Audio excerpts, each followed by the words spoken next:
ವೀಕ್ಷಕರೇ ನಮಸ್ಕಾರ. ಇವತ್ತು ನಾವು ಗದಗ ಜಿಲ್ಲಾ ಅರೋಣ ತಾಲೂಕು ಕುರುಡಗಿ ಗ್ರಾಮ. ಇಲ್ಲಿ ಹೆಬ್ಬಳ್ಳಾಜನವರ ಹೊಸ ದರ್ಗಾ ಐತಿ. ಇಲ್ಲಿ ಹೇಳಿಕೆ ಕೇಳಕ್ಕೆ ಬರ್ತಾರೆ ಹಲವಾರು ಭಕ್ತಾದಿಗಳು. ಬರ್ರಿ, ಇಲ್ಲೊಬ್ಬರು ಭಕ್ತರದ್ರ ಅವ್ರು ಕೇಳೋದು. ಅಜ್ಜಾರ ನಮಸ್ಕಾರ. ನಮಸ್ಕಾರ. ನಾವು ಕೊಡಿಯಲ್ ಹೊಸಪೇಟೆಯಿಂದ ಬಂದಿದ್ದೀವಿ. ಇಲ್ಲಿ ಬಂದು ಭಾಳ ಸಮಾಧಾನ ಆಗಿದೆ. ಇದೇ ಫಸ್ಟ್ ಟೈಮ್ ಬಂದಿರೋದು.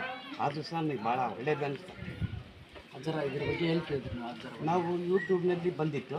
ಭಾಳ ಜನಕ್ಕೆ ಅನುಕೂಲ ಆಗಿದೆ, ಬರ್ರಿ ಭಾಳ ಅಂತ ಹೇಳಿದ್ರು. ಅದಕ್ಕೋಸ್ಕರ ನಾವು ನಮ್ಮ ಆವಾರನ್ನ ಕರ್ಕೊಂಡು ಬಂದಿದ್ದೀವಿ. ಅಜ್ಜಾರ ಈಗ ನೀವು ಬರ್ತಿರಲ್ಲ, ನಿಮ್ಮ ಕೈಲಿ ಏನಾರು ರೊಕ್ಕ ಇಟ್ರೇನ್ರಿ ಸುಂಟ? ಏನು ಒಂದು ಪೈಸೆ ಇಟ್ಕೊಂಡಿಲ್ಲ. ನಾವು ಕೇಳಿದ್ರೆ ಮಾತ್ರ ಹುಂಡಿಗೆ ಹಾಕ್ತಿದ್ದೀವಿ. ಅದು ಪಾಪ ಅವ್ರು ಇಲ್ಲಿವರೆಗೂ ಒಂದು ಪೈಸೆ ಕೇಳಿಲ್ಲ. ಬೆಳಿಗ್ಗೆ ಕೋಆಪ್ರೇಷನ್ ಭಾಳ ಚೆನ್ನಾಗಿ ಕೊಡ್ತಾ ಇದ್ದಾರೆ. ಭಾಳ ಒಳ್ಳೆಯದು. ಇಲ್ಲಿ ಡಾಕ್ಟ್ರ್ ಕಡೆ ಸಾಲ್ವ್ ಆಗಲಾರ್ದು ಇಲ್ಲಿ ಅಜ್ಜರ ಕಡೆ ಕೆಲವೊಂದು ನಾವು ಫಸ್ಟ್ ಟೈಮ್ ಬಂದಿದ್ದೀವಲ್ಲ, ಕೆಲವೊಂದು ಜನ ಹೇಳಿದ್ದಾರೆ ಭಾಳ ಚೆನ್ನಾಗಿದೆ ಅಂತ. ಈಗ ನನಗೂ ಕಾಲು ನೋವಿರೋದ್ರಿಂದ ಅಲ್ಲಿ ಇದಕ್ಕೆ ಹೆಬ್ಬಳ್ಳಿಗೆ ಬಂದು ದರ್ಗಾ ಹತ್ತಿರ ಅಮಾವಾಸ್ಯೆ ಬಾ ಅಂತ ಹೇಳಿದ್ದಾರೆ. ನಾವು ಹೋಗ್ಬೇಕಂತ